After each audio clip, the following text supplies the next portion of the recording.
Larrea Cabrera. Vamos enseguida con nuestra siguiente entrevista. ¿Cómo está, doctor, dirigente máximo del Movimiento Democracia Sí, organización política que tiene el casillero número 20? ¿Nos escucha bien? ¿Cómo le va? Bienvenido. Muy bien, muchísimas gracias. Un buen día. Buen día, usted también está en la capital de la República y precisamente pues habíamos dado a conocer días atrás la postura de la organización política que usted lidera. Esta es, ¿no?, de dar el apoyo a la candidatura del candidato presidente Daniel Noboa Asín. ¿Bajo qué parámetros se ha tomado esta decisión, doctor? Creo que básicamente recordar lo que fueron los algo más de 10 años de gobierno del expresidente Rafael Correa. Un gobierno que buscó siempre la concentración de poder, que persiguió a quienes osaron o osamos discrepar con él, que no respetó la libertad de opinión, expresión, la libertad de prensa, un gobierno que persiguió, que criminalizó la protesta social y que además una buena parte de los funcionarios de ese gobierno hoy se encuentran presos y prófugos por corrupción, no porque haya habido, como ellos sostienen, una persecución. Aquí no ha habido persecución, aquí lo que ha habido es asalto a los fondos públicos. Recordar eso es importante porque eso define un proyecto autoritario que lo representa claramente ahora Luisa González. Frente a ese proyecto autoritario tenemos al gobierno actual con algunas falencias que hay que señalarlas, pero que creemos nosotros representa una salida democrática frente a este dilema que enfrentamos los ecuatorianos en esta segunda vuelta electoral. Después de un proceso de polarización, es evidente que el país está polarizado. Algunos analistas políticos decían que no, que la polarización se había acabado. No, el país evidentemente vive una polarización y los ecuatorianos tenemos que escoger entre dos alternativas, y Democracia Sí resolvió escoger la alternativa de apoyar al presidente Daniel Noboa en este proceso electoral. Luego del 13 de abril definitivamente esa polarización se va a mantener, ¿no? Habrá un candidato ganador, obviamente, pues y aquí justamente pues nuestro ordenamiento jurídico, el código de la democracia determina, ¿no?, cómo se manejan las cosas. Habrá un candidato ganador y alguien que no ganará, obviamente. ¿Cómo ir dándole forma, ¿no? ¿Es factible acaso poder trazar, poder delinear un pacto social que permita, dada también la configuración de la Asamblea Nacional Legislativa en el periodo legislativo que arranca el 14 de mayo? ¿Hay alguna forma de poder elaborar un pacto social que permita, anteponiendo pues temas personales, partidistas, ideológicos, dogmáticos, que permita poner por delante los intereses del país en aquellos temas en los cuales obviamente la gente de bien debe de coincidir? Creo que esa es la tarea fundamental que tendrá el gobierno del presidente Noboa, que es armar una mayoría en el Parlamento, en la Asamblea Nacional. Y armar esa mayoría de acuerdos. Y creo que esos acuerdos deben ser acuerdos abiertos, acuerdos sobre la mesa, no acuerdos bajo la mesa. Acuerdos que impliquen una política clara de combate al crimen organizado. Esto va a implicar incluso cambios constitucionales.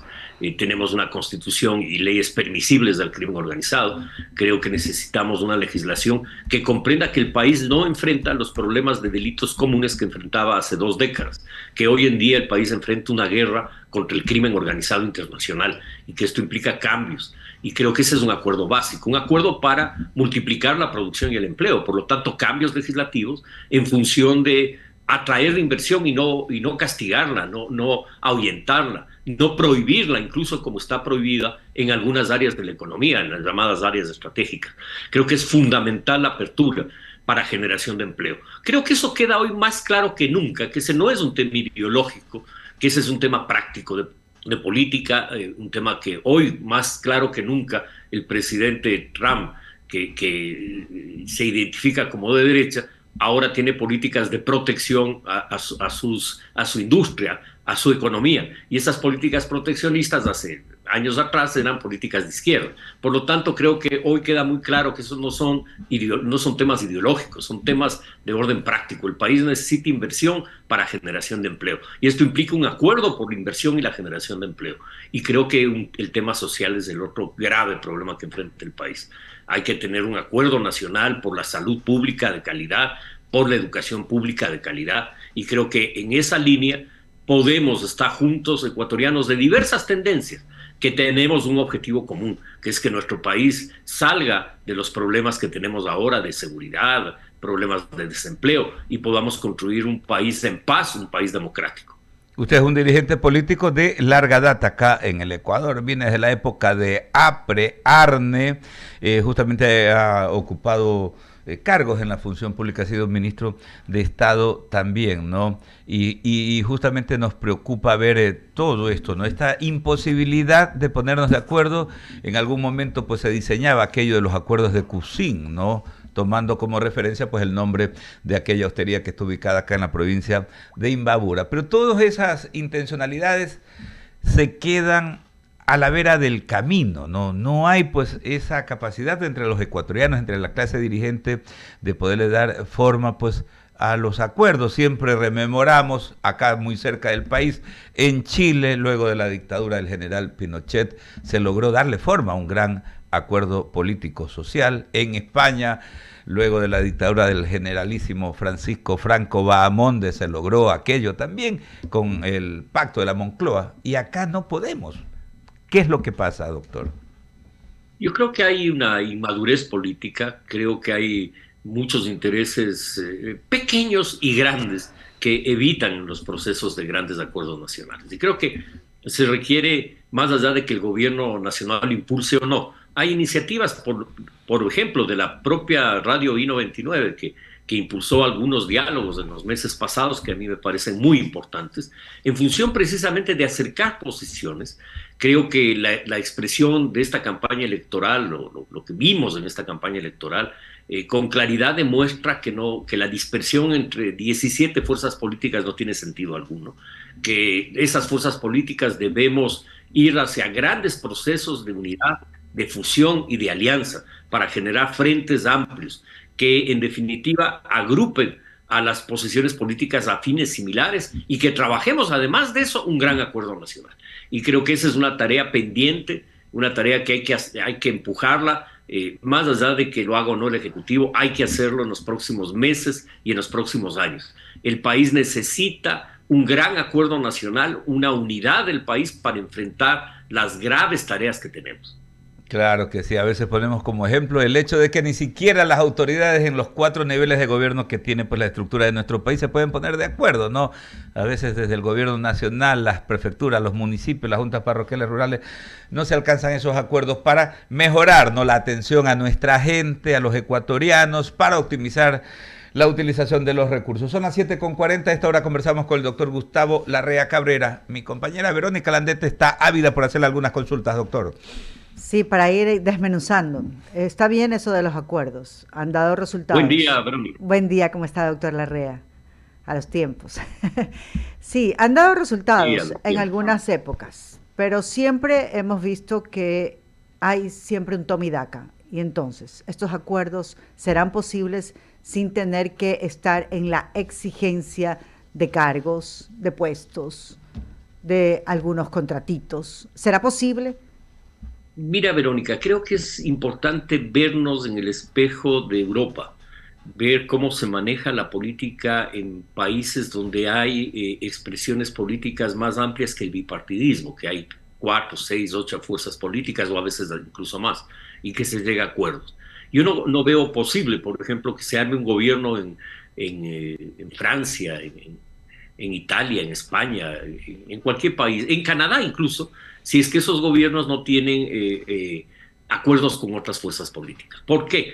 Porque no tenemos en el mundo gobiernos de una sola mayoría, sino de la fuerza más votada, que es la minoría más grande, pero no la mayoría. Claro, pero ¿será posible sin presiones de contratitos, de puestitos? ¿Será posible aquí en el país eso? Mira, yo me refiero a Europa, ¿por qué? Porque esos acuerdos implican entender algo antes que lo que tú dices, que es en comprender que en democracia el acuerdo es vital para el funcionamiento de un país. Claro. Que sin esos acuerdos no se logran grandes mayorías y que son necesarios los cogobiernos. Y si tú ves cualquier país europeo, vas a ver cogobiernos, a veces con matices más de centro derecha, Así más de es. centro izquierda, pero tienes coaliciones. Claro. Creo que cuando se llega al gobierno, y eso pasa mucho en nuestro país, los presidentes creen que se les elige reyes y que no necesitan acuerdos y que la primera minoría puede gobernar, pese a que la relación de fuerzas no es esa, pese a que la realidad no es esa. Y se desprecian los acuerdos, no solo de las fuerzas políticas, sino de los propios gobernantes. Claro. Te voy a poner un ejemplo claro y contemporáneo. El presidente Guillermo Lasso gana una elección en segunda vuelta con una propuesta de un gobierno, no me acuerdo el nombre que le da, el gobierno del encuentro, ya me acordé. Y el encuentro debía implicar, por lo tanto, encontrarse con otras fuerzas. Y eso es vital en cualquier democracia. Entonces no se trata del toma y daca, no se trata del puestito, se trata de acuerdos y donde las fuerzas políticas deben corresponsabilizarse en gobernar. En Europa se estila mucho que los partidos que son parte de la coalición tengan 1 o 2 ministerios de Estado y que esos ministerios sean responsabilidad de esa fuerza política aliada al gobierno. Creo que ese es el mecanismo más transparente, más claro y además que obliga a rendirle cuentas a la sociedad, a la ciudadanía. Claro. Creo que ese es el mecanismo más idóneo y no el mecanismo que muchas veces es usado en el Ecuador, que es hacer mayorías con la corrupción o con el toma y daca, que también es una forma de corrupción, comprando conciencias, que creo que es el camino al abismo político. Claro. Creo que el gobierno debe armar mayorías transparentes, claras, de cara a la sociedad. Claro, es que los europeos entienden que si se joden, se joden. En cambio, acá nos jodemos y no entendemos. Y luego de jodernos, ahí recién queremos ver cómo lo hacemos. Por eso le preguntaba si será posible. Esperemos que sea. Yo creo que es posible, ¿verdad? Esperemos que sea. En todo caso, vayamos desmenuzando. Usted ha dicho, definitivamente se debe tener visiones determinadas para poder empujar políticas. ¿Qué hacemos en la política de seguridad, a más de los bloques de seguridad, a más de haber declarado obviamente el conflicto interno armado, a más de estar dotando recursos constantemente a la policía y a las Fuerzas Armadas para poder ir a esta lucha realmente encarnizada con las bandas delictivas y obviamente vinculadas al narcotráfico? ¿Qué más podemos hacer en política de seguridad? Fortalecer el control de frontera aérea. Esa es una tarea vital, especialmente la frontera con Colombia y Perú. Son fronteras donde el narcotráfico penetra y ahí se necesita construir una muralla de seguridad.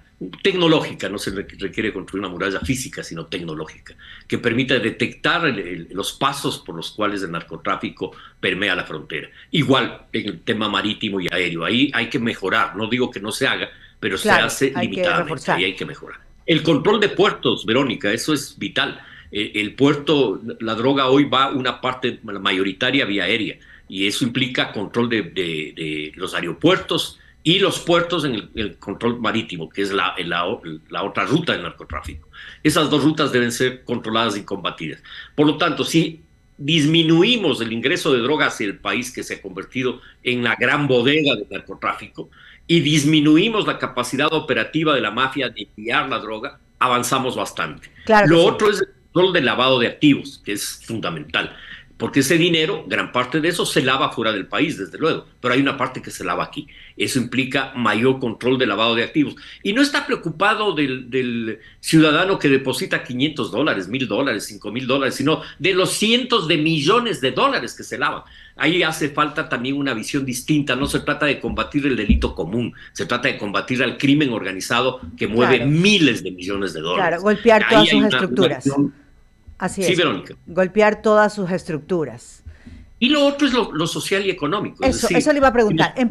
Una vez que hemos definido lo que se haga en política de seguridad, ¿cómo mejoramos la política de empleo?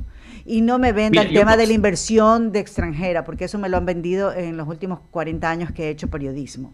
Y hemos visto los niveles de inversión y han sido variables y nunca han superado más allá, porque las condiciones de inseguridad jurídica aquí no se dan para que vengan los extranjeros en masa y puedan invertir. Yo creo que este tema además está vinculado a la seguridad también. Así es. Porque si tú no tienes una Pero política jurídica también hace falta. y social, y desde luego de seguridad jurídica. La seguridad es un tema integral. Es la seguridad contra el crimen organizado, la seguridad jurídica, la seguridad educativa, todas las Claro, seguridades. ¿y cómo le hacemos en que, la política económica, generación de empleo? yo creo Para que ir esa es vital tu segmentando. pregunta. Porque si no tenemos una política económica que genere empleo, no vamos a tener un combate eficaz tampoco al crimen organizado, porque el crimen organizado recluta justamente en los sectores que viven en pobreza extrema, recluta a sus gatilleros.